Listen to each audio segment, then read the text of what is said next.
Now, it's no surprise throughout my past 5 years as a content creator, I've been on the quest for the perfect vlogging lens. And year after year, with little to no innovation, it's not until today where we're really starting to see things shake up a little bit. Just recently released by Sony is going to be this baby right here, a 16 to 25 2.8 lens. And let me tell you that this is going to be a pretty massive game changer for the entire vlogging landscape, because for the past 5 to 6 years, the only option we had for a versatile vlogging lens, well, it looked a little something like this. And clearly, just judging by the size itself, well, I'm sure you guys can see why this is going to change the game. Now, before I dive a little bit more into this new baby right here, well, I need to go back in time and tell you guys more about my very first vlogging lens. And like I said, I've been in the game for 5 years now, and I really started back in college. And obviously, one of the crucial aspects of vlogging is going to be a wide angle lens. It gives you a much wider field of view so that the audience feels more immersed in the different scenarios and backgrounds that you're living in. So having something on the wider end, closer to that 16mm, really gave you a lot of information, which really made it a practical focal length for vlogging. Pair that with a zoom length of up to 35mm, and well, you've got this baby right here, the 16 to 35 G Master 2.8 version 1. And let me tell you that this lens probably shaped almost the first 5 years of my career. I'm telling you, this was the one lens I rocked on my camera every single day. Every single vlog I've shot was pretty much shot on this baby right here. At the time, there really wasn't any other option available that still gave you that low 2.8 aperture that the G Master provided, and just about every single content creator that was vlogging was using this lens right here, a 16 to 35 2.8 lens. It didn't matter if it was Sony, Canon, Nikon, every brand and company made their own version of something like this because it worked. It was a perfect focal length, a great aperture to still get some pretty decent low light, but unfortunately it does have its downsides. As you guys can see, just the size and the weight of this thing really made it a burden to bring with me anywhere I was going. The size itself is just not very portable, and all the way out at 35mm, well, it's just a very long and cumbersome lens to bring around. Add in the fact that it also weighs just about twice as much as this brand new lens right here, and it really just made it inconvenient for me to want to bring around this entire vlogging setup because I knew I was going to have to carry around this massive lens. However, fast forward until about last year, and Sony finally listened to everything people had to say, and as Sony does so well, they innovated and they improvised on what they had, and that's when we came out with the version 2. Once again, the same focal length with the same aperture, 16 to 35, but compared to the version 1, I'm sure you guys can see there are some massive differences. Right off the bat, you guys can definitely tell they shaved off a lot of the size, but once again, more so in terms of the weight. When I first got my hands on this when they released it at Sony Candle Trip, everyone was freaking out because it literally solved the solution to all of our problems. They brought over all the same features that we loved in the Mark 1, but just made it smaller and lighter. And for the past 6 months or so, I have been absolutely loving this lens. Aside from the fact that I actually won it for free at that Candle Trip for winning a What's in the Box contest. All right. It is the 24 to 70 Master 2. We have a winner. Congratulations, Nicolas. Congratulations to everyone who played. You guys are awesome.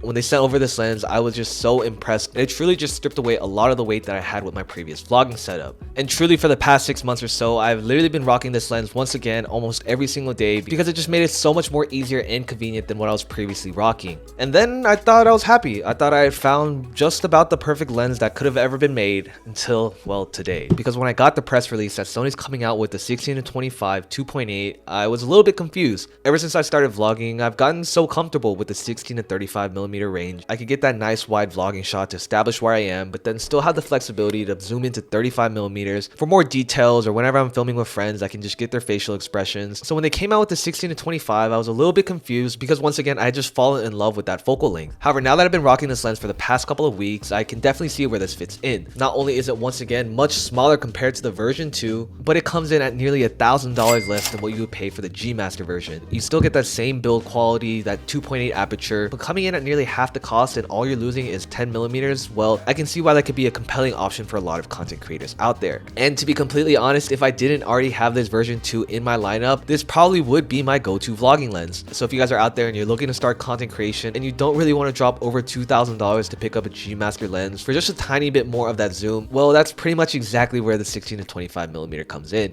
Nothing about the materials feels cheap. It's still got some very premium quality. Once again, you've got the adjustable aperture ring, and the entire amount that it zooms out is pretty minimal. This is probably not the safest, but as you guys can see, compared to how long each of these lenses are when they're fully zoomed in, well, this is pretty insane. However, back to my quest of searching for the perfect vlogging lens, let's see if this really holds up to the test. Obviously, we've talked a lot about how versatile this focal range is, but we really have to consider what other options are available on the market. And trust me when I say I've done some extensive research to really decide what's going to be the perfect fit for my kit. Now, depending if you're shooting on an APS-C or a full frame camera, there are a couple of different options. Sony does make an 11mm 1.8, which once again is pretty equivalent to that 16mm on a full frame, but they do have a pretty unique option, which is going to be their 12 to 24. They have two versions of this, one of them which is an f4 and the other is actually a 2.8. But as you guys can see, not only by the price tag but also the size and weight of this lens, it is basically an entire fisheye lens, and you can't even put filters on the front, so it makes it a pretty cumbersome, expensive, and very easy to break lens, especially when you're trying to do some versatile vlogging. However, I will say this is the lens that Casey Neistat uses in pretty much all of his vlogs, and clearly Casey has the budget to afford one of these lenses. But I will say that 12mm is a very unique length. It pretty much seems like you're filling up the entire space with your surroundings, and it really immerses the viewer more into your videos. And to be honest, if Sony was able to come out with the 12 to 24 in this form factor, well,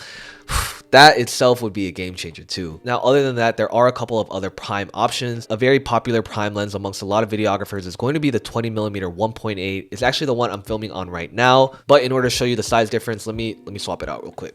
Now, size-wise, these are the two stacked up right next to each other, but it really comes down to personal preference if you would rather shoot with a prime lens at a 1.8 aperture or have that more versatile option of a 16 to 25 and sacrifice just a little bit of that lower aperture. But size and weight of both of these lenses are pretty identical. I did actually take this 20mm with me when I went to Chicago and fully held out. It never really quite felt wide enough, but I did really love having that 1.8 aperture to get that creamy aesthetic background. So if you're going for more of a cinematic aesthetic vlog look, I can definitely recommend pairing the 20mm 1.8 with something like a Pro Mist filter. However, if you're looking for something a little bit more versatile that's not only great for vlogging but landscapes, portraits, well, this baby right here is once again just a one-stop shop. However, regardless of however great your content looks, well, that's really only half the job. There are so many other aspects when it comes to filmmaking to help elevate your footage. Obviously, your music, your soundtrack, your sound effects play a huge role in shaping the soundscape, but an aspect of videos that people constantly seem to overlook, well, is your graphics. It's things like your overlays, motion graphics, text effects, even green screen and motion backgrounds are really great ways to elevate the footage that you already have and bring that extra spice and flavor to your videos. Well, that's where the sponsor of today's video, Motion Array, has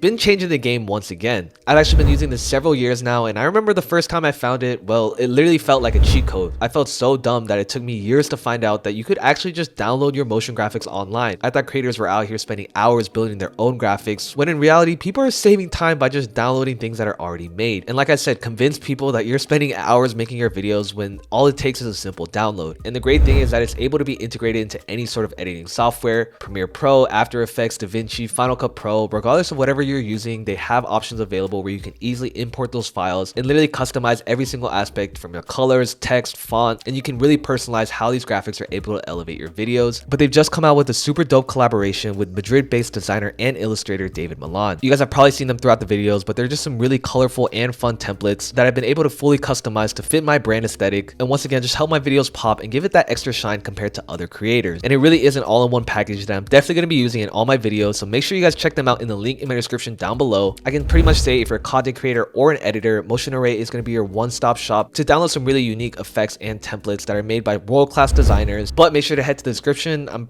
pretty sure it's over here or over here to check it out. But guys, that pretty much wraps it up for my review of the 16 to 25mm G Master lens. On the press release, it says the lens is equipped with 2 linear motors that enable exceptional autofocus, delivering high speed, high precision, and quiet focusing capabilities. And I will say the autofocus capabilities have been pretty impressive, but the question does come down to what is going to be my actual vlogging lens. And to be honest, well, I've got to say I'm sticking with my 16 to 35. I think that extra 10mm on the tighter end really helps me punch into my subjects. It gives me that extra room I need for my b-roll, and even when I'm taking photos, 35mm is still a great length for portraits. And as I was using the 16 to 25, I always felt like I had just a little bit more room to zoom into, but for a fraction of the cost, I can definitely see why you would want to invest in this lens. I'd love to hear your thoughts about this new lens in their lineup, but as always folks, make sure to drop a comment down below if you guys enjoyed this video, drop a like if you're new around here, and as always folks, don't stress, finesse, peace y'all.